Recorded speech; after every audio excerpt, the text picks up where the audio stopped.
Arkadaşlar herkese merhaba. Bugün Fransa'da satın almış olduğum Tissot PRX Powermatic 80 modeli saatim hakkında biraz konuşmak istiyorum. Saati hemen hemen 15 gün önce aldık. 2 hafta oldu. Saatte yaşadığım bazı problemler var. Öncelikle bunu belirteyim. İlk başta 80 saati bırakın 12 saat 13 saat bile durmuyordu, beklemiyordu. Servise bildirdik. Birkaç gün kullanmanız lazım. 3-5 gün çıkarmayın kolunuzdan dediler. YouTube yorumlarına, YouTube incelemelerine baktığımda da evet doğru. Saati bir müddet kullandım. Bir hafta 10 gün elimden çıkarmadım ama yine 24 saat ya da 1,5 gün bazen 20 saat bazen 15 saat aralıklarla saatin durduğunu, takvimin durduğunu gördüm. En son Fransa Tissot yetkili servisine durumu bildirdik. Bu ürün 35 milim olması lazım. Küçük olan kasa. Benim bileğim küçük olduğu için küçük olan kasayı yaptırdım. Otomatik bir model biliyorsunuz zaten. Biz kendilerine durumu bildirdik ve ayrıca bu saatin bazı incelemelerde birkaç tane özellikle 3 parçasının plastik olduğunu öğrendim. Mesela bu bezelin altındaki bir maşa dedikleri saniyeyi atlatan ve yağlama yapan bir plastik çatal şeklindeki parçanın ve bir zembeleğin plastik yani nano plastik, normal düz plastik değil de biraz daha farklı bir plastik olduğunu öğrendim. Tabii bu Tissot için yani kimisi mekanizmayı hafifletmek, kimisi maliyetten düşmek diyor ama bazıları da artan işçilik maliyetleri dolayısıyla 5 yılda bir ürünü garantiye götürmeniz, bakıma götürmeniz, bu sürede de değişmesi gerekiyorsa ki plastik değişecektir, tamiratı mümkün değil. Değişecek ve bir maliyet olacak. Dolayısıyla bunun için yapıldığı söyleniyor. Ama Tissot manyetik alanlarda daha iyi, daha etkileşimli, daha sağlıklı çalıştığını iddia ettiği için bunları plastiğe çevirdiğini söylüyor. Ama tabii benim aklıma hemen şu geliyor. Tissot'un Gentleman serisinde hiçbir plastik parça yok. Yani mekanizma da yok. O zaman o bu sorunlara maruz kalmıyor mu? Aşırı sıcağa maruz kaldığında plastiğin yamulması, plastiğin problem yaşaması gibi problemler söz konusu. Ama insan bu kadar para verince biz bu saati Fransa fiyatıyla 785 euroya aldık. Artı 2 yıl garantili dediler. 10 euro daha verirseniz 1 yıl plus garanti artı garanti yaparız dediler. 3 yıl garantili yani 795 euroya biz bu saati aldık. Bu parayı verince böyle bir rakamın karşılığı bu olmalı mıydı? İçinde plastik kullanılmalı mıydı? Bu sizin takdirinize bırakıyorum. Alınır mı? Siz bilirsiniz. Evet, saat estetik, şık, güzel. Şu köşeleri her zamanki çelik saatler gibi keskin. Keskin olması sebebiyle gömleklerinizin yakalarını yırtabiliyor.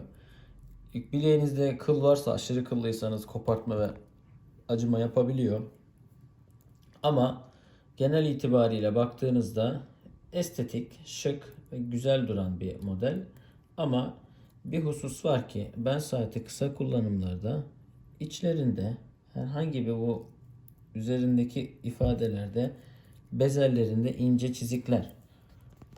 Şöyle sabit tutarsak kameramızı içinde bazı parçaların böyle çizildiğini, bazı şeylerin ince ince şu an belki kamerada görünmüyor ama gözle bakıldığında bariz görünebiliyor. Ürünü şu şekilde bıraktığımda bile şu şekilde değdiğinde, temas ettiğinde veya şu şekil veya bu şekil bir bırakma esnasında dahi çizilebiliyor. Bu da tabii üzerindeki işçilikten gelen bir şey.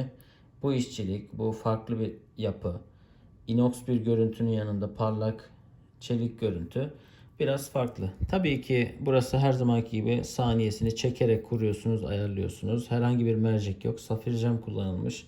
Bu vidalı bir kol olsaydı, biraz daha farklı bir işçiliği olsaydı belki parasının hakkıydı diyebilirim ama genel itibariyle baktığımda Hamilton'ın bu arada saatleri var. Festina'nın yine aynı şekilde full İsviçre mekanizma saatleri var. Bakıldığında bu para bunu hak ediyor mu? Açıkçası bilmiyorum ama İsviçre bize olumlu yanıt yaptı. Biz ürünün iadesini istedik. Plastik parça kullanılmasından ötürü memnun olmadığımızı dile getirdik. Kendileri önce bize teşekkür ettiler. İşte bu lekeler bizi karalamak için yapılan bazı kampanyalar. Siz bize ürünü gönderin, biz size yardımcı olalım dediler. Biz de kendilerine bu ürünü nasıl göndereceğimizi, aldığımız yere mi vermemiz gerektiğini söyledik. Malum Türkiye'de bir şey satın aldığınızda kimden aldıysan oraya götür gibi bir muameleyle karşılaşabiliyoruz. Ama İsviçre bu konuda bize bir ödemeli posta gönderdi. Yani koli gönderdi. O kolinin içine koyacağız. Postaya götürüp bırakacağız. Tamamen ücretsiz bir şekilde kendilerine gidecek. Yani onlara gidecek ve onlar ürünü inceleyecek. Detaylı analizlerini yapacak. Ve plastik parça konusunda ya bizi karalamak için yapıyorlar. Plastik kullanmadık gibi bir ifade geçti. Yani umarım doğru söylüyorlardır ama YouTube videolarında ürünü söküp de inceleyenler, belki Türkiye pazarında bunu yaptılar bilmiyorum.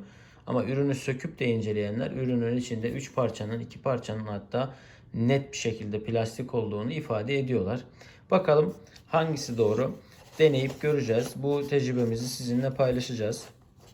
İsviçre'nin böyle bir tutum sergilemesi, ürünü siz ödemeli kargo kutusuna atın ve bize gönderin demesi çok güzel. Yani Türkiye'de olsa peşine gideceğiz ama onlar bize ödemeli özel kutu gönderecek. Biz ürünü kutuya bu şekilde koyacağız. Faturası, fişi ve garanti kartlarıyla vesaire. Onlar da ürünü alacaklar, inceleyecekler. Herhalde bir ay içinde ya da 20 gün içinde bize ileri geri bir dönüş sağlayacaklardır. Durması, geri kalması noktasında ne gibi problemi var bilmiyorum. Yani ürün herhangi bir darbe görmedi, herhangi bir sorun yaşamadı. Duyuyor musunuz bilmiyorum. Bir çıt çıt çıt yaparak içindeki o şey dönüyor ama yani saat şık ve çok güzel bir saat ama bu paraya biraz daha verilip Longines alınır mıydı? Longines alınabilirdi. Ya da Hamilton alınabilir miydi? Evet alınabilirdi. Ya da bu fiyatın altında 2 tane saat alınabilir miydi? Alınabilirdi. Ama bakalım yılların Tissot'u kaliteyi mi düşürdü yoksa kaldığı yerden devam mı edecek? Takdiri size bırakıyorum. Siz olsanız bu saate bu parayı verir miydiniz? Yorumlara yazmayı unutmayın. Ayrıca Türkiye fiyatı da 3 aşağı 5 yukarı aynı. Hatta burada pazarlık yok.